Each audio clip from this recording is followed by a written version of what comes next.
Okay, Assalamualaikum warahmatullahi wabarakatuh dan salam sejahtera. Selamat datang ke podcast Bicara Santai sesi yang ketiga untuk Majlis Bandaraya Subang Jaya pada tahun ini. Untuk makluman tuan-tuan dan puan-puan, pada hari ini kita ditemani oleh panel dan juga tim saya yang hebat iaitu Puan Nadia.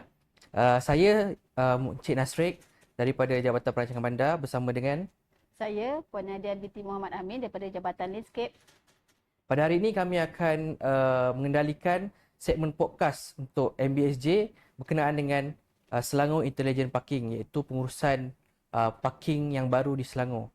Pada hari ini kita dibawakan khas Encik Muhammad Ramali bin Abu Bakar, Chief Executive Officer daripada RMSP Senayan Berhad. Tuan, selamat datang tuan. Selamat kepada datang. podcast kami. Terima kasih Nadia. Sebelum kita mulakan program kita hari ini, saya minta tuan untuk memperkenalkan diri. Boleh. Bismillahirrahmanirrahim. Assalamualaikum warahmatullahi wabarakatuh. Terima kasih saya ucapkan kepada pihak Majlis Bandaraya Shah Alam. Terima kasih kepada Cik Nasheed, Puan Subang Nadia. Jaya. Sorry, Majlis Bandaraya Subang Jaya. Yeah. Saya selalu tersasul kan. MBSJ kerana menjemput saya untuk ke sesi Bicara Santai MBSJ pada pagi ni. Nama saya Muhammad Ramali Abu Bakar daripada Rantaian Mesra Senayan Berhad atau singkatannya disebut RMSB. So Rantaian Mesra Senayan Berhad ni merupakan sebuah anak syarikat milik penuh MBI atau Menteri Besar Selangor Pemerbadanan.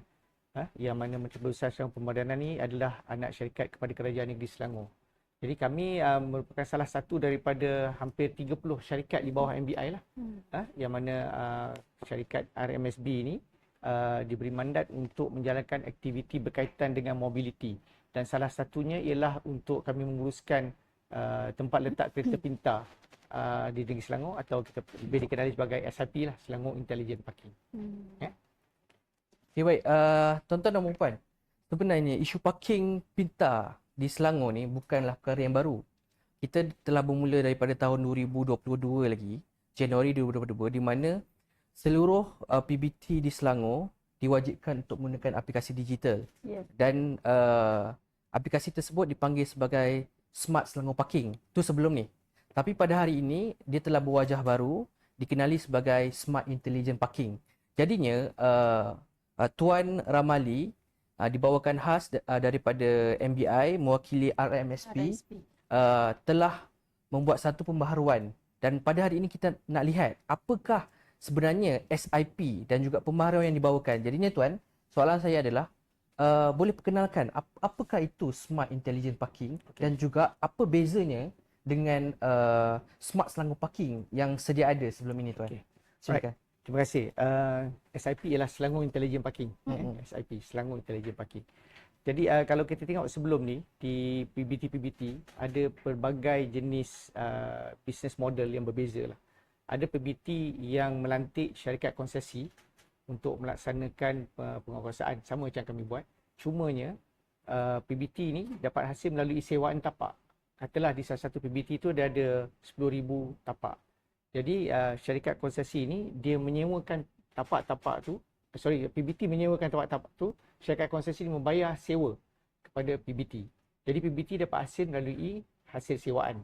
Dan ada juga PBT yang menjual kredit kupon yang kita top up RM10, RM20 tu kan, dia kepada pihak konsesi ataupun kepada pihak SSDU yang syarikat yang mengendalikan parking sebelum ni. Jadi dua model ni nampak tak samalah, tak seragam. Jadi hasrat kerajaan negeri nak menyeragamkan model Selangor Intelligent Parking ni melalui kaedah pay per use. Okey. Kalau sebelum ni macam saya katakan tadi, pihak PBT menyewakan tapak-tapak parking dan juga menjual kredit. Tetapi apa yang kita buat sekarang ni ialah PBT dapat hasil betul-betul daripada apa yang pengguna bayar. Katalah hari ni ada 10,000 pengguna di MBSJ bayar parking dan hasil tu yang PBT akan dapat. Yang mana hasilnya kita akan kreditkan ke dalam akaun PBT, dalam akaun MBSJ pada keesokan harinya. Okey. Jadi PBT akan dapat hasil hari-hari lah. Harian. Jadi secara harian. Kalau sebelum ni sewaan tapak dia dapat hasil bulanan. Betul. Dan juga kredit mungkin mingguan. Tapi sekarang ni hari-hari PBT akan dapat hasil ni. Jadi dia bergantung sepenuhnya kepada prestasi di lapangan penguatkuasaan. Jadi kalau lebih ketat penguatkuasaan dia, lebih tinggi kepatuhan orang yang meletak kenderaan membayar, jadi lebih tinggilah hasil yang PBT akan dapat. Okey. Right? Okey. Itu perbezaan yang ketara lah. Okey. Dan ada jadi perbezaan-perbezaan lain dari segi contohnya teknologi dan sebagainya yang mana saya akan terangkan selepas ni lah. Oh, okey. Okey. Okey, Nashfiq, saya teruskan dengan soalan yang seterusnya. Okey, Tuan Haji, kalau kita nak mencapai pelaksanaan yang maksima ni kan, pasti akan ada cabaran di tapak. Jadi mesti semua orang nak tahu macam mana operasi dan penguatkuasaan di tapak dijalankan oleh pihak RMSB tapi dilaksanakan oleh pihak Selmex. Okey. Ya. Okey, RMSB ni kita macam saya kata tadi, kita juga mengendalikan sistem pembayaran parking dan juga sistem penguatkuasaan lah di lapangan. So sistem tu milik kita lah, kita mewakili kerajaan negeri ya. Jadi pelaksanaan pengoperasian atau penguatkuasaan dijalankan oleh satu pihak lain. Di MBSJ ni dilaksanakan oleh pihak Selmex Sdn Bhd lah. Okay. Selmex ni dia telah dilantik setelah pihak MBI mengeluarkan tender pada tahun lepas untuk menjemput syarikat-syarikat untuk menyertai. Jadi yang memenangi tender itu adalah IT Max. Jadi Selmex merupakan anak syarikat kepada IT Max. Okay. Jadi mereka yang menguatkuasakan pelaksanaan. Jadi pelaksanaan di lapangan, apa yang kita aspirasikan ialah yang pertamanya penguatkuasaan lebih ketat dan lebih bersistematik. Kalau sebelum ni kita semata-mata bergantung kepada pegawai-pegawai penguatkuasa untuk menjalankan lapangan, pergi cek dari satu kenderaan ke satu kenderaan. Yeah. Tetapi kita one or two steps ahead lah. Kita bekalkan dengan motosikal. Dan mereka ni dibekalkan dengan motosikal, yang mana di motosikal tersebut ada kamera. Fungsi kamera ni ialah untuk scan kenderaan-kenderaan yang meletakkan kereta atau kenderaan mereka di tapak-tapak parking, dan kita dapat detect sama ada mereka ni dah bayar atau belum bayar. Scan je dah tahu. Betul. Dia terus berkomunikasi dengan sistem kami di belakang, dan kita boleh identify lah atau kenal pasti sama ada kenderaan ni dah bayar ataupun belum bayar. Jadi bila kalau yang mana belum bayar dia, penguatkuasaan boleh terus menuju ke sana lah. Dan yang keduanya, pihak yang telah dilantik ini juga bertanggungjawab untuk meletakkan CCTV di tempat-tempat lokasi-lokasi yang strategik. Yang mana bila ada CCTV ni, pemantauan dia sentiasa ada lah. Maksudnya kalau sebelum ni, kalau satu kawasan tu, penguatkuasa tu round mungkin 1 kali atau 2 kali sehari. Tapi bila ada CCTV, pemantauan sentiasa ada. Setiap 24 jam. masa, real time. Ya, real time. Dan bila dia ada kenderaan keluar, ada kenderaan masuk, dia terus scan, terus communicate dengan sistem kami, dah identify, ni dah bayar belum, ni dah bayar belum, ni dah bayar belum. Ya? Dan satu lagi, kita pun ambil pendekatan untuk kita nak mendidik kita punya pengguna-pengguna di luar sana. Kalau kita pergi luar negara, contoh Cik Nashik, Puan Nadia, kalau pergi luar negara kan, kalau kita menggunakan satu-satu servis, kita tak bayar, kita takut kan? Ya. Kita takut nanti kita tak boleh balik. Ya. Betul, pasport kena tahan sebagainya. Okay. Kita berada dalam negara kita sendiri, tempat kita yang cari nafkah, cari rezeki, kita patut sayang negara kita, patut sayang kita punya PBT kita. Jadi kita patut jalankan tanggungjawab dengan cara membayar servis kita. Itu cara bayar parking lah. Okey. Parking. Bukan yang mahal pun. Kalau di MBSJ ni 1 jam 50 sen. Ya, dan cara pembayaran pun sekarang dah macam-macam kan. Betul, Kita betul. kan, Ya. melalui apps kita dah macam-macam dah. Tuan, kalau macam sebelum ni, apps tu masih boleh diguna pakai lagi ke? Okey. Kita bila kita buat ni satu pembaruan, kita tak nak ada kesulitan di pihak pengguna. Jadi apa kita buat ialah kita kekalkan semua kaedah pembayaran sedia ada. Contoh kalau sebelum ni pengguna boleh bayar melalui aplikasi Flexi, Smart Parking, boleh guna Touch 'n Go e-wallet, boleh guna Jom Settle, dan juga ada ejen-ejen parking kita. Mereka boleh tetap menggunakan Maksud kaedah saya yang sama. adalah yang sistem yang SSP tu. Sebelum ni adakah di bawah RMSP ataupun syarikat sebelum ni? Okey. Okey. Sebelum ni sistem ni adalah di bawah syarikat SSDU, iaitu di bawah MBI juga. Oh. Okey, MBI ni ada banyak syarikat di bawahnya. Ya. Dekat 30 syarikat yang direct di bawahnya. So dan ada syarikat-syarikat ni terlibat dalam pelbagai aktiviti ekonomi dah. Ya. Jadi SSDU sebelum ni mereka yang handle SSP ni. Tapi setelah mandat baru diberikan kepada SSDU, jadi dia orang kena hand over all the projects ni termasuklah parking kepada syarikat-syarikat lain. Okay. Contohnya macam parking dia serah pada RMSB sebab RMSB terlibat dalam aktiviti mobility. Ya. So dan untuk program-program macam projek-projek berkaitan dengan CCTV sebelum ni dia serah pada anak syarikat yang lain. Sebab anak syarikat tersebut memang aktiviti perniagaannya berkaitan dengan aktiviti Fokus tersebut. kepada tu. So berbalik pada tadi kaedah pembayaran. So kita masih kekalkan kaedah pembayaran dan apabila SSD diserahkan semua ni kepada RMSB, kita tambah baik. Okay. Dengan cara kita tambah satu lagi kaedah pembayaran menggunakan aplikasi Nine. Nine. Okey, Nine. Nine ni merupakan satu aplikasi e-wallet milik kerajaan negeri. Okey. Jadi kalau melalui aplikasi Nine ni, kita ibaratnya macam kita guna Touch 'n Go e-wallet lah. Okay. Tapi ini state punya, Selangor punya. So kita ada duit dalam tu. Jadi kita tak perlu nak beli kredit. Ya. Jadi kita Top up pakai, saja. kita tak payah top up pun. Oh, top. Terus bayar saja. Okey. Tak payah nak top up. Sistem Nine tu? Sistem Nine tu sendiri ada e-wallet. Okey. Kita transferkan duit kita dalam e-wallet Dalam kita. wallet tu. Katalah kita ada RM50 dalam Nine e-wallet tu. kita kan. Kita boleh beli guna untuk beli grocery, kita boleh guna untuk beli benda-benda lain dan kita boleh bayar parking. Bayar parking. Menggunakan duit dalam e-wallet kita. Jadi kita tak perlu nak top up.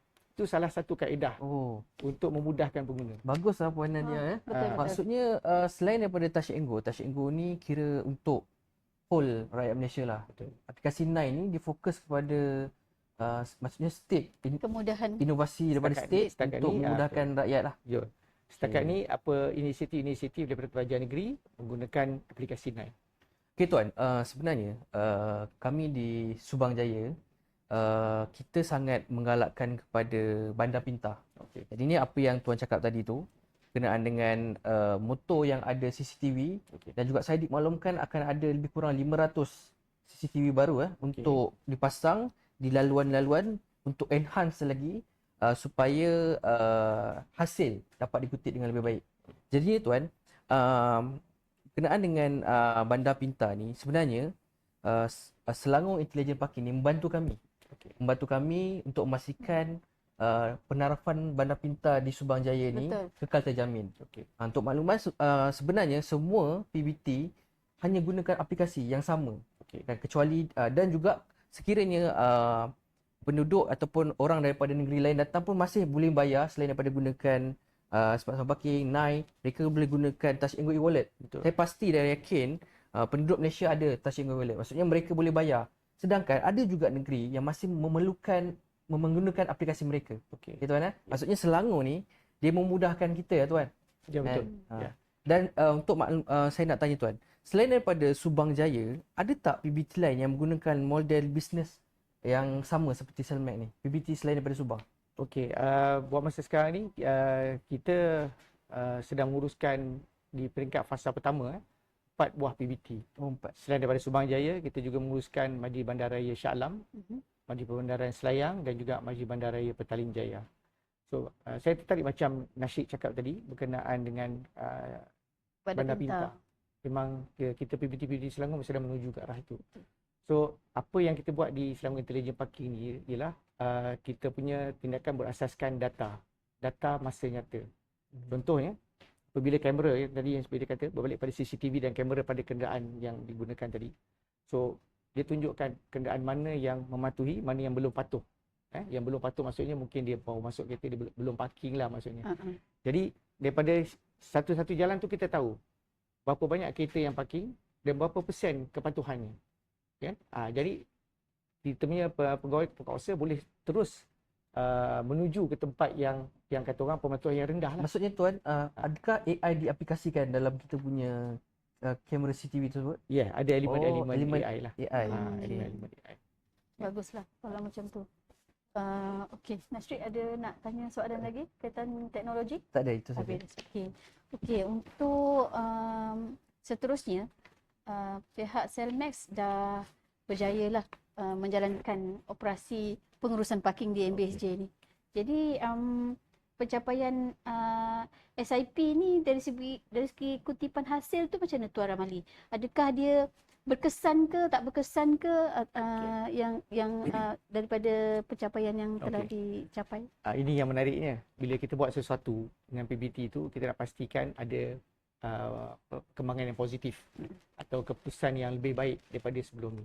Untuk di MBSJ, saya seronok sebenarnya nak berkongsi yang mana hasil kita berjaya meningkatkan hasil kutipan parking ni lebih daripada 100%. Lebih daripada 100%. Berbanding dengan sebelum ni. Memang So maksudnya kita lebih kepada nak memfokuskan kepada kepatuhan sebenarnya. Bila kepatuhan tu tinggi, maksudnya bila orang datang, dia letak kereta, kenderaan dia, dibayar. Maksudnya dia patuh. Kalau sebelum ni, dia letak, dia tak bayar. Maksudnya tak patuh lah. Kan? Walaupun ada besar signage kat situ kata ada perlu membayar 50 sen sejam daripada pukul 8 pagi sampai 6.30 petang. Tapi bila kita tengok tak ada penguatkuasa, dia tak bayar. Sama lah kan. Macam. Tapi bila ada yang didirikan dan kita dapat nak lihat dalam tempoh 10 bulan pertama yang kita buat ni, grafnya graf hasil telah menunjukkan peningkatan yang sangat baiklah di MBSJ ni. So saya ucap tahniah kepada warga yang menggunakan fasiliti di MBSJ ni kerana kepatuhan yang tinggi dan seterusnya menyumbang kepada hasil PBT. Dan saya percaya hasil PBT ni akan diberi balik kepada komuniti-komuniti di Subang Jaya. Itu pasti. Betul. Okey, itu yang kita nak sebenarnya Encik Nasrid. Betul. Pendapatan majlis Betul, meningkat. Betul. Itu yang kita hasratkan lah. Sebab apa? Hasil majlis ni, macam yang Tuan Ramli cakap sebentar tadi, dia akan dikembalikan semula kepada rakyat kita. Kan? Khususnya dan juga rakyat negeri Selangor lah secara amnya. Jadi ni Tuan, macam yang Tuan cakap tadi, ada 4 PBT utama yang kerajaan negeri dahulukan. Bagaimana dengan PBT-PBT lain Tuan? Okey. Apa perancangan seterusnya untuk masa hadapan? Okey. Macam 4 PBT pertama tadi iaitu Subang Jaya, Shah Alam, Selayang dan Petaling Jaya, mereka ni terlibat dalam fasa pertama pelaksanaan SIP ni. So untuk fasa kedua pelaksanaan SIP akan melibatkan insya-Allah 5 lagi PBT lah. Ya, yang mana 5 lagi PBT ni kemungkinan akan itu bergantung kepada kerajaan negeri sebenarnya. Masa bila mereka nak mulakan fasa kedua ni akan melibatkan 5 PBT, manakala 2 PBT lagi masih ada kontrak dengan konsesi sedia ada yang hanya akan berakhir pada Disember 2029. Itu memang bergantung sepenuhnya kepada keputusan kerajaan negeri lah dari pelaksanaan untuk fasa seterusnya. Okey.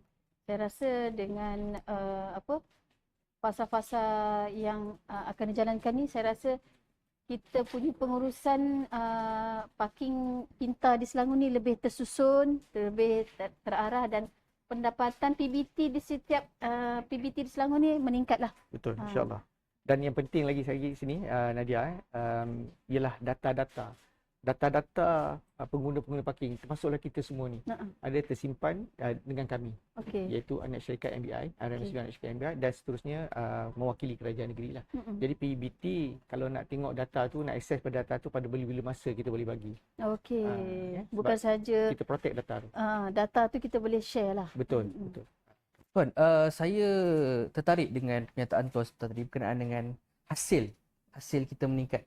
Jadi ni Tuan, bila hasil kita meningkat, bermaksud penduduk Subang Jaya ni sudah mula berminat untuk bayar parking. Betul Tuan? Betul.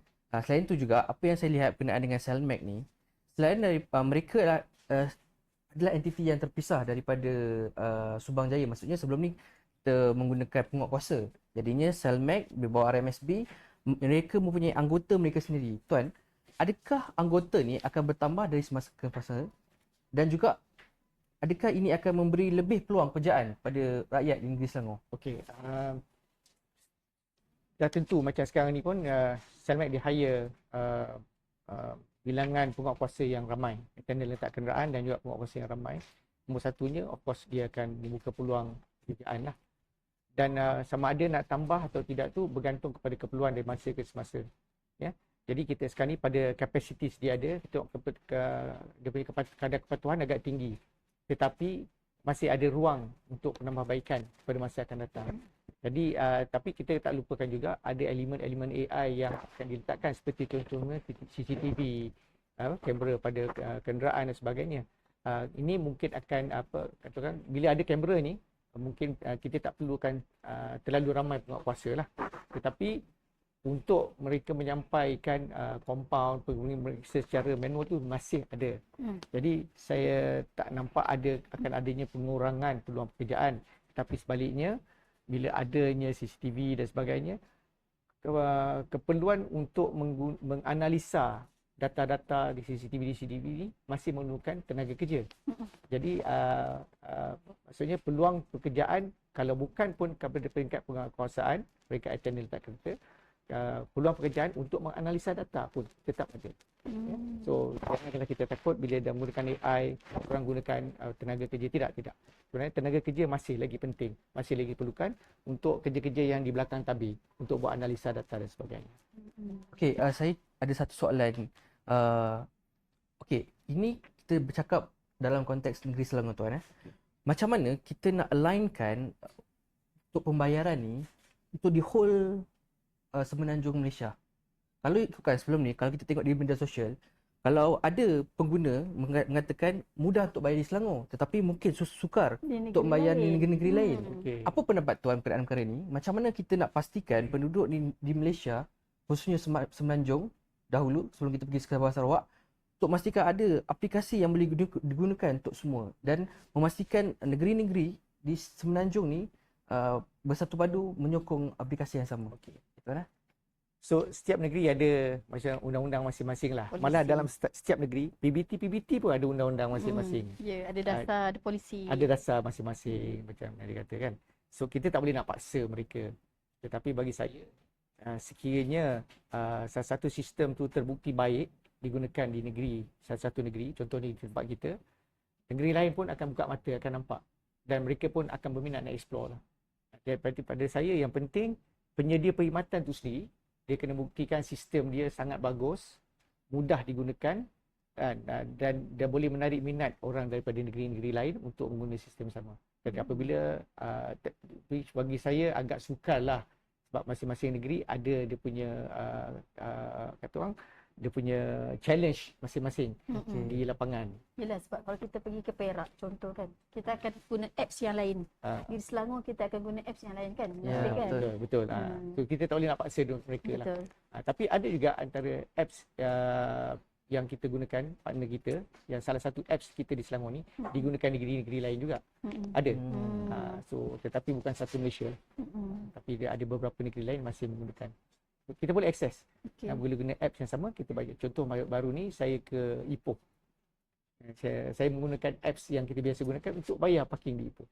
Tak ada masalah. Fleksi tuan. Ya betul. Fleksi parking. Okey, baiklah. Okay. Saya sangat bergembira lah dengan penjelasan tuan berkenaan dengan Selangor Intelligent Parking di negeri Selangor.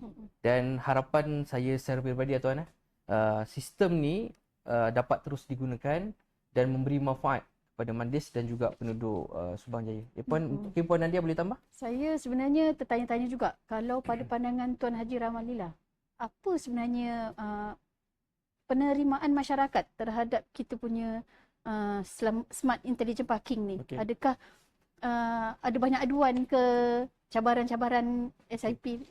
Okay, di sudut pengguna, dari segi pengalaman pengguna, mereka tidak ada menghadapi apa-apa kesulitan membayar. Malah ada lagi kaedah pembayaran yang tambahan, iaitu melalui yang mudah. PC9 yang mudah digunakan.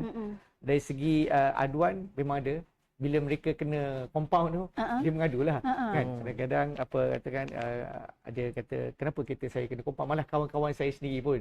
Kan kata saya diorang baru letak kereta, belum order air lagi, tengok penguasa datang dah keluarkan tiket compound kan.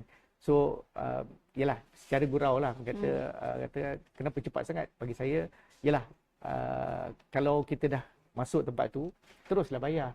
Masa kita dalam kereta lagi kita boleh terus bayar kan. Tak perlu kita nak tunggu sampai penguasa datang baru kita nak bayar. Jadi bagi saya itu satu perkara yang positif lah. Dan saya ucap terima kasih sebenarnya kepada warga MBSJ yang menggunakan perkhidmatan dan patuh kepada peraturan, iaitu membayar parking. Dia patuh ke takut sebenarnya? Mula-mula tu takut. Mula-mula kan takut, tapi lama-kelamaan bila jadi habit yang baik, dia akan jadi kepada patuh lah. Ini macam kita lah. Satu hari sepatutnya kita sembahyang 5 kali. Ya. Kan? Kalau kita seorang-seorang duduk kat rumah pun, kalau kita tak sembahyang tak ada siapa pun Tak ada nak siapa larang tengok, kan. ha. Tapi kita patuh dengan Tuhan kan, dengan Ya. ajaran kan, kita sembahyang lah. Betul. Ibaratnya Lama-lama macam tu lah. kita akan buatlah. Berbalik kepada integriti masing-masing lah pada Integriti, saya. Ya. Betul Tuan. Rasanya kita dah hampir ke penghujung podcast kita pada hari ini. Jadinya saya ucapkan ribuan terima kasih atas penjelasan daripada Tuan Amali sebentar tadi, dan saya harap penduduk di Subang Jaya khususnya dapat faham apa aspirasi daripada MBSJ yang sebenarnya apa yang kita inginkan adalah pendapatan hasil kepada majlis. Betul. Supaya hasil yang kita dapat tu boleh digunakan kembali kepada masyarakat. Contohnya kita boleh membaiki jalan, Ya. kita boleh menambah kemudahan awam. Betul. Itu sebenarnya. Itu sajalah daripada pihak MBJ. Terima kasih kepada Puan Nadia, Ya. terima kasih kepada Tuan Ramali, Sama. dan Tuan. insya-Allah kita akan jumpa lagi di podcast yang seterusnya. Nantikan. Assalamualaikum warahmatullahi wabarakatuh. Assalamualaikum.